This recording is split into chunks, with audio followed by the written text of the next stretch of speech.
আসসালামু আলাইকুম। কষ্ট।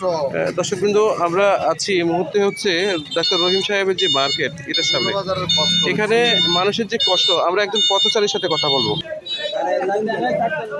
এই কষ্টটার বিষয়টা আপনি বলেন তো একটু, কি হয়েছে? কষ্ট। এই তো মানুষ আইতে আছে, আপনার এই যে ব্রিজ ভাঙ্গা, রাস্তা ঠিক মতো হচ্ছে না, রাস্তার কাজ স্লো, মানুষ অনেক কষ্ট হয়। আপনার ওই যে থানা থেকে মৌলভীবাজার পর্যন্ত হাঁটি যাওয়া অনেকের সম্ভব না, অনেক কষ্ট। আমরা চাই এটা অতি দ্রুত যাতে শেষ হয়ে যায়, জনগণের দুর্গম যাতে ভালো হয়ে যায়, আমরা এটাই আশা করি আর কি। আসসালামু আলাইকুম।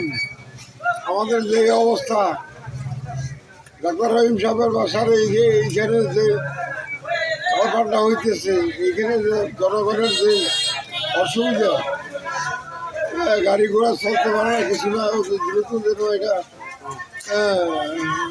সম্পূর্ণ করে দেয় অনুরোধ প্রশাসনের কাছে, তাড়াতাড়ি যেন এই রাস্তাটা ঘুরে যায়। দর্শকবৃন্দ, সবার একটাই দাবি, এই রাস্তাটা শুরু থেকে যদি কালভার্টটার কাজ হতো তাহলে মানুষের ভোগান্তিটা অনেক লাঘব হতো। দেখেন কি নিদারুণ কষ্ট। উন্নয়ন আমাদের জন্য আশীর্বাদ, কিন্তু এই উন্নয়নটা যদি আমাদের জন্য আশীর্বাদ না হয়ে অভিশাপ হয়, তাহলে কিন্তু এই বাজার ব্যবস্থা শেষ হয়ে যাবে। আল্লাহ হাফেজ।